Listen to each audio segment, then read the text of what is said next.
नमस्कार, दीप्स किचन मराठीमध्ये मी दीपाली आपलं मनापासून स्वागत करते। चला तर मग आजच्या आपल्या रेसिपीला सुरुवात करूया। आज मी तुम्हाला बटाट्याची भाजी करून दाखवणार आहे। तर त्यासाठी आपल्याला काय साहित्य लागणार आहे ते आपण पाहूया। बटाट्याची भाजी करण्यासाठी मी इथे 4 मीडियम साईजचे बटाटे सालं काढून कट करून घेतलेले आहेत। एक मोठा कांदा बारीक कट करून घेतलेला आहे। 5 चमचे दही घेतले। आपल्याला दही जास्त आंबट घ्यायचं नाहीये। एका मीडियम साईजच्या टोमॅटोची मी पेस्ट तयार करून घेतलेली आहे।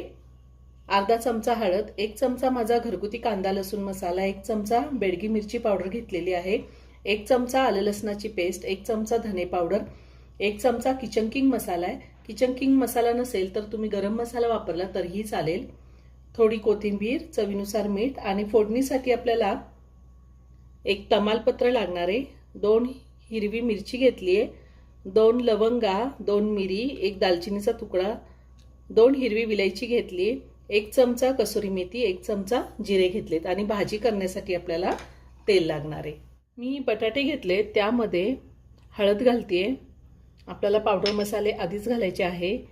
किचन किंग मसाला, बेडगी मिरची पावडर, कांदा लसूण मसाला, धने पावडर, आलं लसणाची पेस्ट, थोडीशी कोथिंबीर घालते वरून मी, चवीनुसार मीठ घालायचे आणि दही घालायचे। आपल्याला दही जास्त आंबट घ्यायचं नाहीये आणि आता हे सगळं व्यवस्थित मिक्स करून घ्यायचे। मी सगळे पावडर मसाले आणि दही हातानेच बटाट्याला लावून घेतलेले आहेत। आता मी हे 15 ते 20 मिनिटं असं झाकून ठेवणार आहे, त्यानंतर आपण भाजी करूयात। मी गॅसवर कुकर ठेवलाय, त्यामध्ये 2 चमचे तेल घातलंय। तेल गरम झालंय, त्यामध्ये खडे मसाले, मिरची आपण घालून घेऊया। आता ह्यातच आपल्याला कांदा घालायचा आहे आणि 2 मिनिटं कांदा मी चांगला परतून घेणार आहे।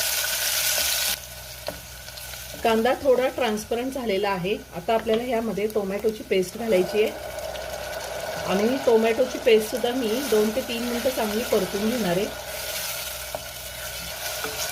2 ते 3 मिनिटं मी टोमॅटोची पेस्ट चांगली परतून घेतलेली आहे आणि आता आपल्याला गॅसची फ्लेम लोवर ठेवायची आहे आणि बटाटा यामध्ये घालायचा आहे।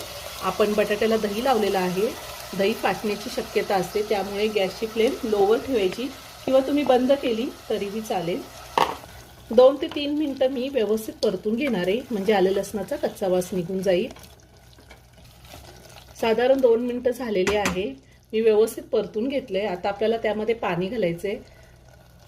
ज्या भांड्यामध्ये मी बटाटा मॅरिनेट करायला ठेवला होता त्याच भांड्यात मी पाणी घातलेले, साधारण 1 ग्लास पाणी आहे आणि पुन्हा सगळं व्यवस्थित मिक्स करून घेऊया। ह्या टायमिंगला आपण मीठ चेक करू शकतो, जर कमी असेल तर वरतून घालता येतं। आता मी झाकण लावून घेते। तुम्हाला जर भाजी अजून पातळ हवी असेल तर तुम्ही 1.5 ग्लास पण पाणी घालू शकता। आता मी कुकरच्या 3 शिट्ट्या करून घेणार आहे। कुकरच्या 3 शिट्ट्या झाल्यात आणि कुकरचं प्रेशर सुद्धा पूर्ण निघून गेलेले आहे। आता आपण झाकण काढूया। आपली बटाट्याची भाजी तयार करून झालेली आहे। वरतून थोडी कोथिंबीर घालते आणि भाजी एका बाउलमध्ये काढून घेते। खूप छान झाली आहे। गरमागरम बटाट्याची भाजी तयार करून झालेली। ही भाजी आपण पुरी, पराठा, चपाती, नान कशासोबतही खाऊ शकतो। खूप छान लागते, एकदा नक्की करून पहा। व्हिडिओ जर आवडला तर व्हिडिओला लाईक आणि शेअर करायला विसरू नका। रेसिपी आवडली असेल तर कमेंट करून नक्की कळवा। पुन्हा भेटूया अशाच एका छानशा साध्या आणि सोप्या रेसिपी बरोबर। धन्यवाद।